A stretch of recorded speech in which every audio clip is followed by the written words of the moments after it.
Welcome to the Geekery in General podcast. I am your host, Al. And joining me today is a guest from the Setting the Stage podcast, Issac Shaker. How are you doing today, Isaac? I'm doing pretty good. Thanks, Al. How are you doing? Oh, not too bad. Just a lovely, chilly spring morning up in here, or afternoon up here in Wisconsin. So you run a podcast called Setting the Stage. So why don't we start? If you could, please introduce yourself. Yeah. So I'm Issac Shaker, the host of the Setting the Stage podcast. I also go by Go Corral for my online username stuff. The Setting the Stage podcast is about interviewing different DMs or GMs about their settings, not necessarily homebrew, because some of them are using more established settings like the Pathfinder setting, or one of the people I talked to was doing Elder Scrolls one, so the Tamriel, like where the Oblivion and Skyrim games are from. And, just expanding on those where sometimes DMs have a lot written for their setting that they don't get to explore with their players because, the players are focused on the adventure and not necessarily like the politics behind the scenes kind of stuff. So trying to explore those, but also give like a general picture for the audience to understand. And I'm hoping that it's a useful tool for other people to listen to for designing their own stuff. Yeah, and I think it, certainly can be, because one of the things I do like about the role-playing game community is being able to talk to other people who play and who run games and get ideas for them or from them. Which is great if you're running short on ideas for a campaign. Like one Dungeons and Dragons group I'm a part of, I was having problems thinking up an idea for a one-shot that I wanted to run, and of course, just went to this group. Hey, what do you guys do when you're low or running low on inspiration, or if you've got writer's block? And got lots of good suggestions from that group on places you can go to get inspiration for games. So let's start with a question that I think everyone who plays role-playing games has probably asked this at least once in their life. How did you get started in the role-playing game hobby? I'm a generational player. I started playing because of my dad and one of my friends' dads. When I was in elementary school, I was homeschooled, and to sort of improve socialization for all these little kids that are trapped in their own homes for school, we had different social groups, like all the different homeschoolers would bring their kids to play or to do an actual sort of communal class. Like we had our English class was done together instead of separately. And our D&D group was built out of that. So I was playing with a lot of my friends from homeschool. Started with that with one of my friends who has actually been on my podcast. His dad, he has been on my podcast, and his dad has. So his dad, John, was the one who was running that first campaign. And that was a homebrew campaign of his. And then I started doing, my dad was the next DM who was doing a Calamar campaign. And then after that, we moved on to me being the main DM for the group, which was about 2 years, because we were playing pretty frequently and we're little rambunctious kids. So we'd have like 6-hour sessions with a break in the middle to go run around and play tag and stuff outside. Yeah, I miss the days when I was younger and I could afford, and I actually had the time to, sit down and run a 5-6 hour game session. Oh man. Yeah. That would be so nice. But it's like, I only start playing basically after my kids go to bed. And then it's like, I'm playing with the same group actually, but some of them are in different time zones. So they're 2 hours ahead. And it's just like, okay, well, we start at like 7:00 my time, which is 9:00 for them. And then, we can play for 2 hours, but then it's 11:00 and they need to go to bed. So most of your gaming right now is done online? Yeah, I haven't played in person regularly for a very long time. I do like it better, obviously, because just being with people is nice. But it's also easier to have like little side conversations. Like when you're online, basically only one person can talk at a time. So if the DM is guiding like the rogue through something and the other two players want to talk about, the latest baseball game, maybe not the best example, but the DM can still guide the rogue through stuff, and they can have a little like quiet conversation on the side about baseball, and it's not disrupting the flow of the session. So you get to have that little extra social interaction that way. When you're online, you can't do that. You need to be quiet unless you're the one talking. I have done some online gaming, but given a choice, I always prefer to be there in person. And part of it is the people that I game with. Well, first of all, that's how we grew up playing, because I know there's some people nowadays, they actually get introduced to gaming through Roll20 or going through Discord or other online sites, which is fine. I mean, I'm not criticizing it. The important thing is that you're out there playing the game and having fun. But, I've always preferred more the in-person, and part of it is because we've just gained, some of my friends, we've just collected so many miniatures and stuff over the years. So we want to use them. And I have a friend, he's a big fan of, have you ever heard of Dwarven Forge? Yeah, the miniature company. Yeah, they do a lot of their gaming terrain, and he has backed a lot of their Kickstarters. So he has a very impressive collection of, gaming terrain that he likes to use as well. So, I guess that's always my preference, but hey, as long as you're out there playing the game with your friends and having fun, that's what matters. Yeah. Now, when you started with the homeschool group, did you guys did it in person back then? Yeah, we were in person until we went to college, and then going online was the way to keep the group playing together. And, we never moved back all to the same area, so it's made sense to keep it online. Yeah, and that's one of the nice things about the internet. It does allow you to keep that game going with your friends. What edition did you guys start with? We actually started with second edition, but rapidly switched to third. I think we played 1 or 2 sessions with that, and then the DM said, let's switch to third edition. And then 3.5 was a pretty smooth transition. And then I had a very long campaign set with 3.5. So we never did fourth, just because it's much harder to transition to fourth from the other ones. It's very different. I feel like second and third and fifth, there's all like direct translations of characters you can make where you change almost nothing. And fourth is just not like that.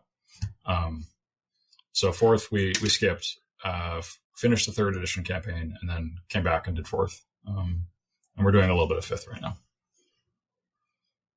Yeah, I've played fourth edition a couple of times, and it's kind of in its own little world, and you never really got the following, I think, that other versions of the game did. At least that's been my experience talking to people. There's some people who like it, but the majority of gamers that I know, it's like, okay, it's World of Warcraft, the tabletop RPG, and that's pretty much how they view it. I absolutely agree with that. Like, it has a lot of things in common with World of Warcraft for the game design portion of it. Like, you have sort of a tank, and you have a DPS, which is the striker, and you have healer. So all of that, yes, absolutely. I still think it's fun, but a part of what made it fun for us was doing it online, where there's all these programming tools to help to manage all the extra things it's throwing at you with all the different things you have to manage for characters. Like, because even wizards are a little more complicated because their powers have all these like different things they're doing. They're not just damage or condition. It's always like damage with condition in specific area, and it gets really complicated. But if you have a computer that is handling most of the complicated parts for you, way easier. And I think I've noted that when talking in online communities, that people that tried 4th edition in person did not like it. People that tried it online did. Yeah, because I've only played it in person. The groups that I played with online, we usually did either 5th edition or a couple of times doing 2nd edition. I also did some online gaming using the Marvel Superheroes, the old face rip system. Not sure if you're familiar with that at all. Now, are you a forever DM, or do you actually ever get a chance to play? I'm the main DM for my group, but I would say it's about 50%. So I've done probably 5 campaigns for my group, and we've had at least 3 other ones that other people were DMs for. I also tend to do longer campaigns than the others, so maybe it's more than 50%. But it tends to be like I'll do a campaign that'll last like 4 years or something, and then someone else will do one that lasts a year or two, and then I'll do another one. So yeah, not forever, but like sure, close, major D. Yeah. So when you do have a chance to play, is there a specific type of character class or that you enjoy playing? I like rogue best. I don't like spellcasters, but I still like being able to do a lot of stuff, and I feel like rogues are the way to do that. Yeah, I've usually gotten stuck either playing the tank fighter of the group, or occasionally like the ranger, or like the more rogue type characters, like doing in the current 5th edition game I'm in, doing a rogue. So it's been an interesting experience. Yeah. I like being sort of the MacGyver character who can like pull out a pocket knife for any situation and solve it. Pocket knife, a roll of duct tape, and you can build a thermonuclear weapon if you need to. That's the plan, yeah. Yeah, because I vaguely remember that show. I've seen I remember seeing a few episodes of it back when I was younger, but I remember that was his defining characteristic, how he could do anything he needed to do with just a pocket knife, a roll of duct tape, and whatever tools he happened to have on hand. He gets locked in a room, and the room has like some peanuts in it, and he'll figure out how to get out with just like peanuts and whatever he has in his pockets. It's exaggeration, but it's pretty close to that. So to get back to the subject of settings, because that's the main focus of the podcast that you run, when you do a campaign, do you prefer to use pre-made settings like Forgotten Realms or World of Eberron, or do you prefer to homebrew your campaign settings? I've pretty much always homebrewed them. I feel like pre-made settings, I have a fear of getting them wrong, kind of. Like, people go to this town, and I don't want to look up who the Duke of the town is, so I'll just say it's Duke Fabi. And one of my players who is into the lore might say, wait, the Duke of this town isn't Fabi, it's Eric. And then I have to backtrack and be embarrassed, or I have to come up with some reason why the Duke is Fabi instead of Eric. And this is all in my head. Like, it's not something that has ever actually happened, because I don't run pre-made settings. I just do homebrew, where when I make something up, I can say it's true and not have any issues. And there's only one example of that where I got something wrong, but I have a reason why it's wrong. But that's a good point. Whenever you're using a pre-made setting, there's always the possibility for people to do metagaming. It's like, let's say you're running a Dragonlance game, and you meet a bumbling old wizard who keeps talking about, casting Fireball, but he casts a totally different spell instead. You might have that one player who's like, oh, please, that's Fizzban. And, we know who he really is. And it's like, okay, maybe you know who Fizzban really is, but no, your character doesn't. I think that character is in Forgotten Realms as well, actually, not just Dragonlance. I think so. I think he featured in the Drizzt series, actually. Because I know there's Elminster as the main wizard for Forgotten Realms, but I didn't know that they brought Fizzban into the Forgotten Realms series. He was one of my favorite characters in the Dragonlance novels, just because I like the whole, let's see, how did that spell go? Fireball, and then he casts like web or something like that. Yeah, he's great. I love that character. Yeah, and I think one of my favorite parts, spoiler alert, Fizzban is actually the god Paladine. But like later in one of the books, two of the characters, I think it was Tanis and Caramon, they finally find out who Fizzban was, and they start acting all reverent, and he's like, oh, cut that out. You're both hypocrites. I know what you've said about me behind my back. You do make a good point, though, about being afraid of getting stuff wrong, because, there's always going to be that one player who, you mess with the sacred cow, and then, they're going to get upset about it. But as one friend of mine always liked to say, sometimes sacred cows make the tastiest hamburgers. So, it's kind of fun to mess that up sometimes. Yeah. But I mean, you can also understand the nice thing about homebrew is, since it's something that you've created, the players can't second guess you, or they can't metagame. And, if you say, okay, in this game world, dwarves are inherently evil and drow are inherently good. Well, it's your game world, so they can't say, wait a second, it's the other way around. Yeah, exactly. Like one of the biggest subversions I did in my campaign is orcs and goblins are maybe not good, but a little more accepted in society. Not in a good way, though. They're usually accepted as slaves. There's a large slave population, but it's something. It means it's not unusual to see one of them around. So if a character wants to play an orc or a goblin character, they can. And they're not going to get run out of town. They're just going to be eyeballed. And that is one of the things I do like about some of the more recent changes they made to Dungeons and Dragons, where certain races like orcs and drow don't have to be inherently evil, where they do actually give you the opportunity to play those characters.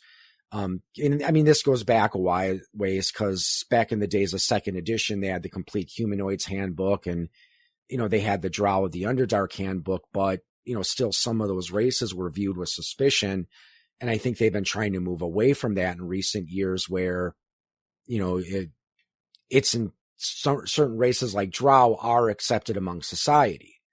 Yeah, even tieflings, like they're basically, devil people, but we're a main race in 4th edition and continued into 5th. So in your opinion, what makes a setting stand out? So if you look at some of the pre-made campaign settings that you've either read or been a player in or maybe ran, what is it about a good setting that makes it stand out for you and really makes it pop? That's an interesting question for me, because it's not so much about what's in the setting, but the level of detail in it, I'd say. And it's more about details that your players have experienced. So fun settings for people are ones that they've experienced before.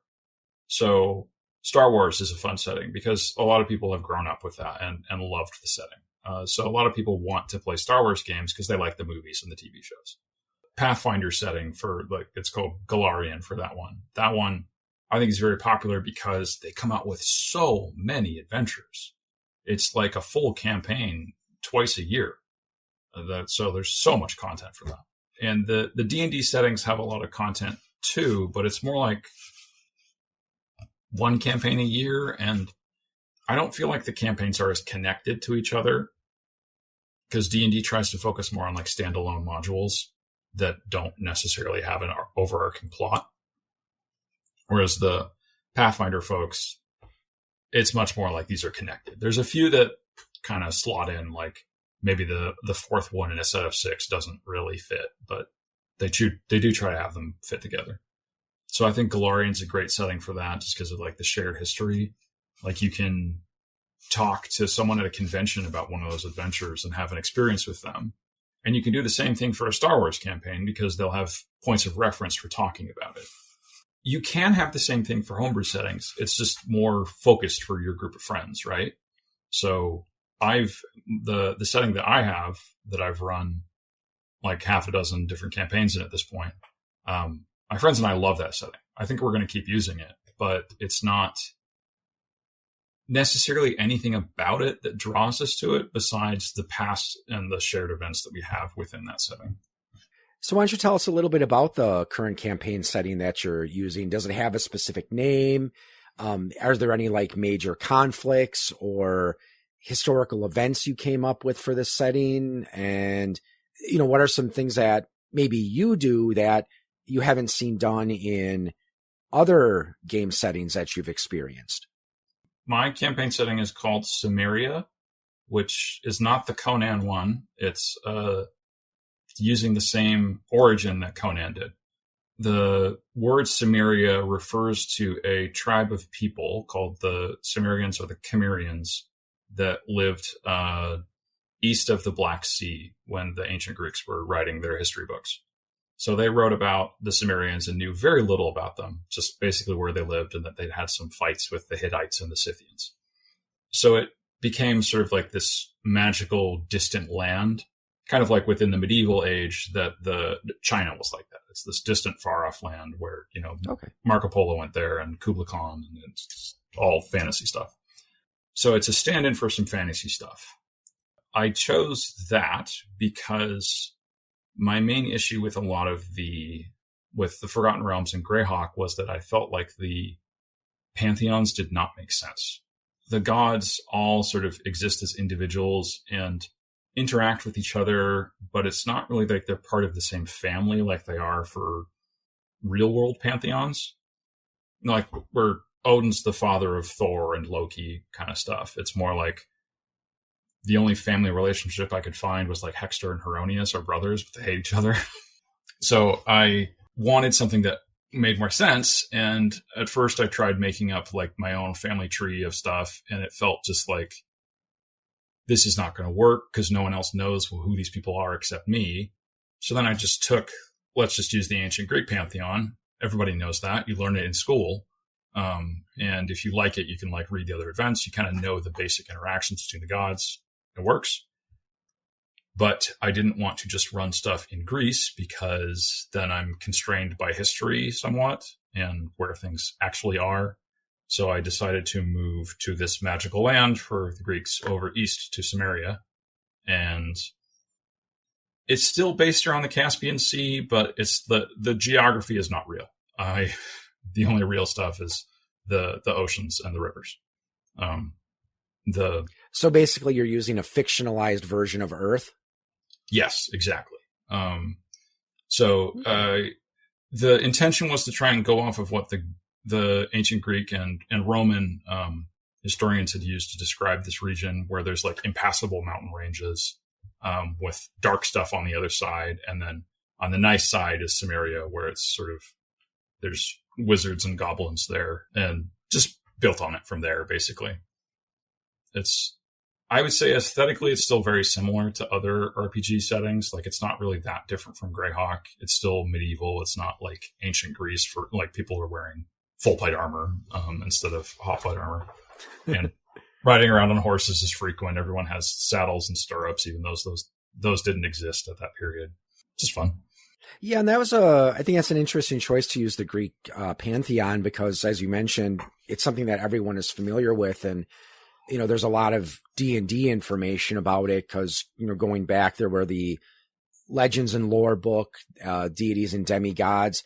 I'm not sure I think they had one for 3rd edition. I don't know if they've done like a Legends and Lore book for 4th or 5th edition, but I know in some of their earlier versions, they had that where it's like, if you wanted to play a cleric of Zeus, okay, here's Zeus's statistics, and then here's the game stats for a cleric of Zeus. So it is nice to be able to have that information already made so you don't have to go through the trouble of making it yourself.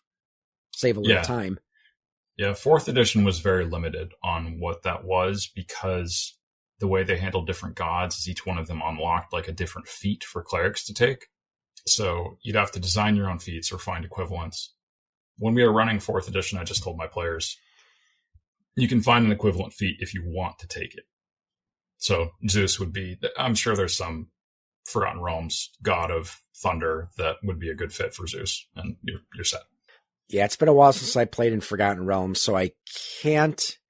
I'm wanting to say Telos is the god of storms in. That sounds right. In Forgotten, yeah, I might be wrong on that. Like I said, it's been a very long time since I played Realms. Yeah. Lately, most of my game groups, we've been doing homebrew settings.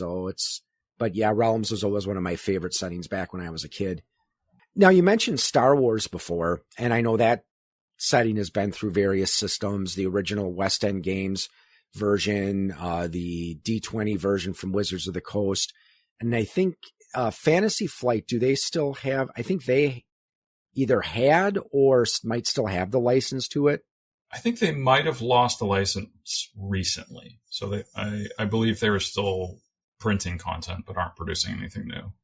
Yeah, it's been a while since, I've been really kept up with some of the changes in the RPG industry. So like I said, I'm not sure who or if anyone has the rights to that, but are there any fictional settings that you've seen on like TV shows or movies or read in books that you think would be good settings for a role-playing game? Yeah, definitely. Star Wars, big one. I've tried Star Wars a few times. I was using the D20 system, which is not a good fit, in my opinion. I think you need to put some constraints on your characters, your players, to make it work, because it's designed very much for the original trilogy where people are not Jedi. And I feel like for players, the draw to the setting is typically, I want to be a Jedi because then I have force powers and a laser sword. Otherwise, it's kind of just a guy with a gun. It's your option. So they want to be the magic powers with the laser sword, and it's too imbalanced. Like, it's designed for that to be more like you progress into becoming a Jedi. Kind of like Luke. Luke starts off as, a like farmer boy, and even at the end of the first movie, he doesn't really know how to use the Force very well. He only uses it like once. He doesn't know how to use a lightsaber, but he's gone through this big adventure, and he's still not a Jedi. That wasn't a very successful one. But for other settings that I've enjoyed, I feel like it gets down to like, what kind of media do you like? Like, I like the Digimon and the Yu-Gi-Oh! Like anime shows. I've watched those since I was a kid, still love watching them. But I don't think those make good RPGs without like some heavy changes to how they work. Because the Digimon one is like, everyone basically has two characters, but also one of the characters has like 4 different forms, and that's too complicated. And Yu-Gi-Oh! It's a card game. It doesn't really function as an RPG mechanic. It's a card game mechanic. And frankly, with the way they play it in the show, it's a card game with a stacked deck. Because I mean, probably the closest I've seen to any attempt to make like a Pokemon or Digimon type role-playing game. Have you heard of the game Big Eyes, Small Mouth? I have, yes. Yeah, because I know there was the original version, and then they made a D20 version, and I picked up a copy of the D20 version at my local used bookstore many years back, and they've got the pet monster trainer in there. So but I agree, it can be something that would be difficult to play because, not only are you playing the character, for the trainer, you also got to play the monster, and then the monster keeps evolving. So, how do you handle that? And I think the best thing to focus on for trying to draw inspiration for Pokemon, I think, if you're going to do that, would not be the show, but the Pokemon Adventure comic. Because the show is very lighthearted, but it also is very like singularly focused. Like, Ash is the character and no one else matters. Maybe a bit of an exaggeration, but close to it. And Pokemon Adventure, like, the main character is changing constantly. Like, the first series, Red's the main person, but there's 2 other, like Blue and Green, are also relevant. And I also feel like Adventure is more fun because it feels like there's an actual threat to the main characters. Like in the TV show, Ash, if he loses a Pokemon battle, what are the consequences to him? It's nothing. He just loses, and it's all in good fun, and he goes on and he can do another one. And in Pokemon Adventure, there's stakes to the conflict. Like, if Red loses a battle, he might die or lose an arm. So it's much more significant. And that's a way to make it so the trainer actually matters. Because then, there's stakes for the trainer. And I think that is a better inspiration for those mechanics. Can't say I know which system would be the best fit for it, but if my memory serves me correctly, the way it worked with the Beezum monster trainer, the actual trainer itself was pretty weak as far as their like hit points and such went. So the vast majority of the focus of advancing was actually putting all of your points into into your monster. So it's like, you might have this total badass Pokemon type creature that can level cities and take on any challenge, but you're just a squishy little kid who could probably be taken down with a, couple hits from a sword or something. Yeah. And I think that's a solid way to do it. I guess that their inspiration was more from Monster Rancher than Pokemon for that, but solid anime, still great and pretty close to Pokemon. So of the pre-made settings that you've played, what are some of your favorite game settings? Definitely Galarian. I think that's got some really solid stories. I also think this is just part of my experience with playing different games. Like I played a ton of third edition. I played it for like 10 years, maybe 15. And I am bored of it. I don't want to play it again. That's kind of my take on it. Yeah. I did a lot of fourth edition, and like I said, it gets easier to play it using a computer, but I reached the point where it was starting to get it gets a little complicated to play it even with a computer. Like we'd have combats that lasted for like 4 or 5 hours, which was fun, but also kind of like would feel exhausted at the end of it. So I don't want to play too many like official settings that are designed for those rules, because I'm tired of them. And fifth edition is something new to me. I haven't done a lot of fifth edition yet. So I guess I'd be okay using a fifth edition design setting, but fifth edition also has not felt mechanically very interesting to me, because it has obviously a lot in common with third, as it's trying to, compared to Pathfinder second edition, which still has a lot in common, but has felt like there's new interesting choices that I haven't explored. So that drew me to the Galarian setting, for wanting to explore that as an official setting. I think other ones I'd be interested in exploring would be Eberron, because I think that's just pretty cool. It's not just like sort of fantasy pastiche story. It's more like steampunk stuff, which is, I'm not even sure if it's really steampunk is the right word, but you know what I'm saying. Yeah, and I haven't played Eberron myself, but I have friends who've explained it to me, and it's a magic science setting. That's the way it was always explained to me. So yeah, I can kind of see where you were at going when you said that had sort of a steampunk feel to it, and I agree. I think it does sound like it would be an interesting experience to at least try it once, but I just don't know anyone in my local area who runs games set in Eberron. Yeah. I don't either. I don't think they made enough like official content for Eberron, because it was like the origin point for that setting wasn't an in-house one. They had a contest for like a new adventure, like a new setting for like, I think it was at the end of third edition. So a bunch of people submitted stuff, and they got the better contest entries got jobs for other stuff, and then they used the best one for Eberron to design a campaign setting. But they didn't do much beyond like just the setting book. They didn't do a lot of adventures to support it or extra splat books to support it. It still felt like it was the side project compared to the Forgotten Realms and Greyhawk. And even Greyhawk is a side project now. So yeah, and in a way that's a shame, because one of my friends was always kind of disappointed they haven't really done much with Greyhawk, because it was one of the original game settings and was, very popular for a while. And he thinks that part of the reason Greyhawk got the shaft is because when Gary Gygax was booted out of the company, and they just decided that since it was made by Gygax, they weren't going to really put much of an emphasis on that. And he pointed to some of the Greyhawk novels at the time. The original ones that were actually written by Gary Gygax featured a character called Gord the Rogue, and they were actually really good books that I've heard. I haven't read them.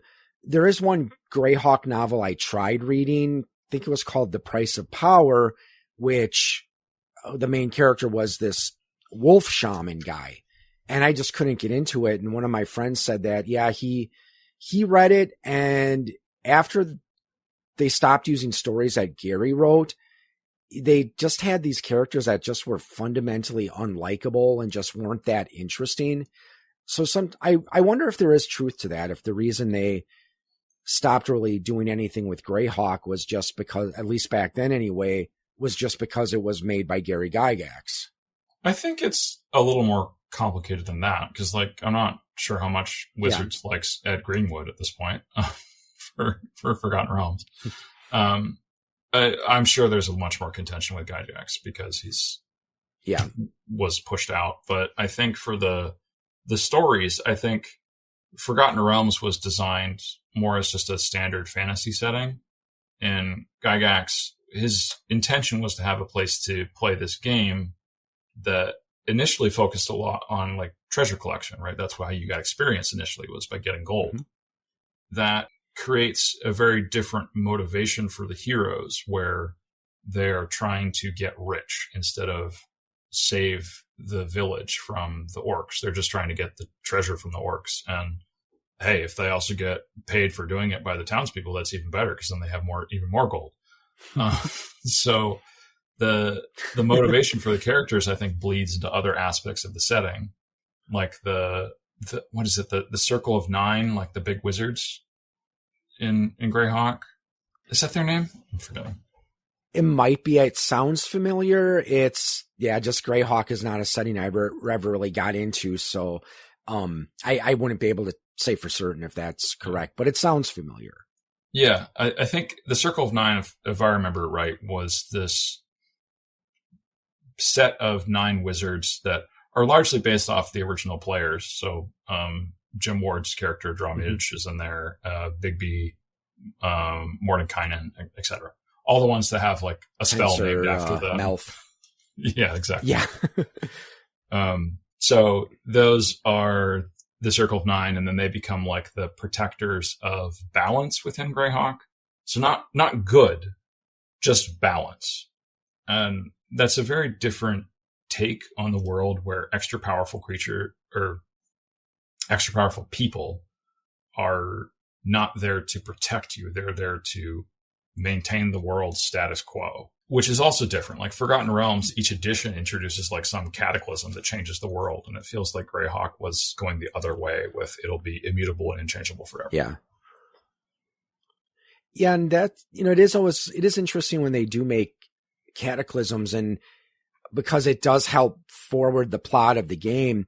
That's what one friend of mine who's been involved in the more in the Forgotten Realms side of things, he liked how with each version or each edition of D&D, they didn't keep Forgotten Realms the same. They moved the story ahead several years. So I like how they did that. And one interesting adventure, I don't know if you ever heard of it or not, it was released near the end of 2nd edition, called the Apocalypse Stone. Yeah. Is that the like 100th level one? No, that's Throne of Bloodstone. Okay. Actually I have that one. But yeah, Throne of Bloodstone is the 4th in the Bloodstone Pass series. And basically you go into the abyss and you have to steal the Wand of Orcus. And then the only way to destroy it is by killing Tiamat and soaking it in the blood of her heart. So I played that game. I played that adventure a couple of times, and I don't think we really ran it correctly, but we always had a lot of fun with it back in the day. But it's difficult to run it correctly. Yeah, because one of the things that you have to keep in mind is that if you're running it by the book, whenever you take a magic weapon from its native plane of origin, it gets weaker. So it's like if you have a +3 sword and you take it into the astral plane, it becomes a +2 sword. And then once you pass through the ethereal plane, it becomes +1. Once you get to an outer plane, it becomes a +0 weapon. The only exception is the sword of the planes. So, but you think about it, if you don't have powerful enough weapons, and then you might arrive in the abyss and your magic weapon is now just a normal sword. And of course, most of the enemies you're fighting can only be hit by magic weapons. So that's where I think we didn't play it correctly, because we didn't really use that rule. Yeah. But yeah, the Apocalypse Stone was designed as a way to end your 2nd edition campaign in order to transition into 3rd. And the way the book was written, you could use it as a generic fantasy adventure, but they also gave you some suggestions, like there's this castle you have to go to. And they're like, okay, if you're running Forgotten Realms, it could be located in this part of the world. If you're running Dragonlance, it could be in this part. So it was a tough adventure, at least from reading it. I never had a chance to play it, but it was definitely a high stakes adventure for the players, because Well, at the end of the world, you either manage to save it, or if the game master wants, doesn't matter what you do, the world is destroyed. I remember the Dungeon Magazine had something similar for the release of the epic level rules for 3rd edition, where there was some quest you had to go on to get access to going beyond 20th level. That's a while away. Yeah, I haven't read Dragon Magazine in a long time, but that does sound interesting. They had some interesting articles in there, and of course, I always remember the comic section they had, but getting a little too much off topic here. So back to settings. So we've talked about some of your favorite settings. Are there any settings you've played in that you thought were not to your liking or just plain bad? My experience with bad settings is not, it feels like it's more about being a bad DM than a bad setting necessarily. Because you can have a good time playing with your friends, even if like you're stuck in a single tavern, as long as there's stuff that's happening in the tavern. But part of the fun of TTRPGs is that you get to make any choice and go with that choice and kind of roll with that. And there are limits on that, like this, I call it like the GM player contract, social contract, where like you have to go where the adventure is, right? So like the DM comes in and says, I got this sweet adventure. You guys go to the graveyard, and then there's going to be like some undead and stuff, and then we'll go from there. It'll be fun. And then your players say, nah, we don't feel like going to the graveyard. We're going to go to the next town over and get drunk. Like, well, all right, I guess we're not playing tonight because this is what I brought. I brought a graveyard adventure. Yeah. So like that's the social contract. You have to go within those walls, right? Mm-hmm. But if the players go to the graveyard and let's say they're a party of thieves, they're all thieves, and they say, well, we're going to start robbing some graves. And the DM might not want to go with that story, but it kind of fits there. You can still have your like undead things like come and get them. But they could also say, oh, you can't dig up the graves. The ground is too frozen. That kind of constraint where the players don't get to make their choices, I feel is what makes a bad setting where like the walls close in and prevent you from doing things that feel like they're reasonable. Well, if the ground's frozen, that's why you have the wizard in the party cast fireball, right? Yeah, that would warm it up, sure. The way I've seen it explained before is not with that graveyard example where I was trying to riff on that, but having impassable forests, like where the party wants to take a shortcut and they can't, or an inscalable cliff where it's just too high, they can't climb it. Sometimes makes sense, but other times kind of like the invisible wall. Yeah, it just makes it so the party can't make the choices they want to do to overcome problems, because the whole point of an RPG is that you have a problem and you can take it on however you want. You don't have to do it within what the GM has originally envisioned for it. Yeah, the good old invisible walls that you see in video games. Yes, there's so many examples of this in video games. And the one that I think is really funny, I think there's some Fallout game where there's a locked door, but it's like an office door with like a broken window in it. So you just reach your hand through the window and unlock the door would be how you'd handle that in an RPG. But in real life, and in real life, yeah. But since Fallout is a video game, that's not an option. You have to unlock the door because it is a door object, and you don't have actual limbs that can reach through things. You just have what the video game lets you do. So I don't want to play a video game with those constraints. I want to play a TTRPG where I can do whatever I want. Yeah, it's like one friend of mine would have said about Resident Evil. It's like, why do I have to find the key to open this door? I have a rocket launcher.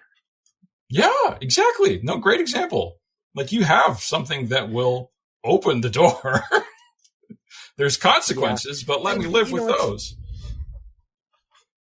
Yeah, and I'm not sure if you've ever read much of Knights of the Dinner Table, but there was one strip I remember. Yeah, there was one strip I remember seeing of it.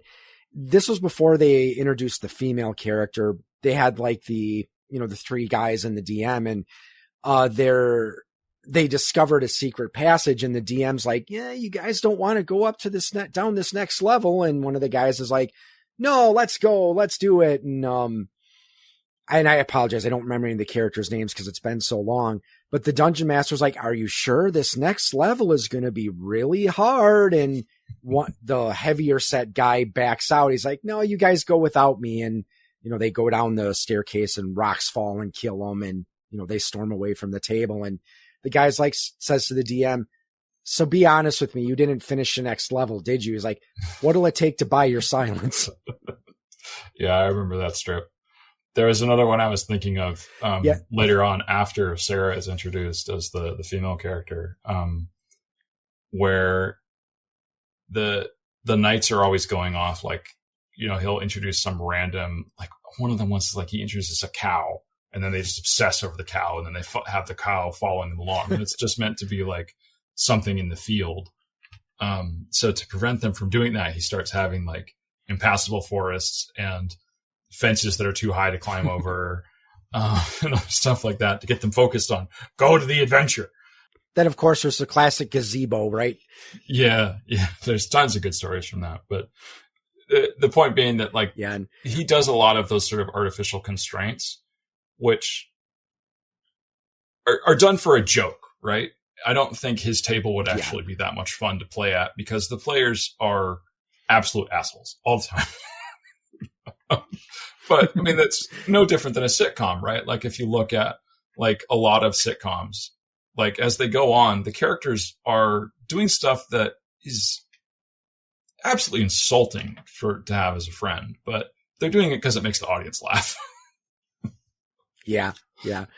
Well, what's interesting about Knights of the Dinner Table, there's a guy who goes to a local game convention and he used to work with Kenzer and Company. Mm-hmm. And one of the things that he was mentioning, and I actually heard this from a friend of mine years before, but he confirmed it.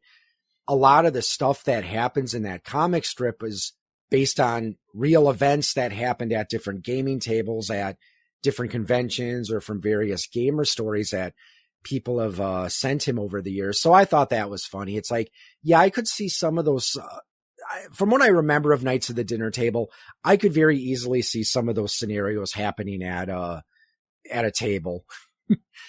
Yeah. Nitro is the funniest one to realize is a real character.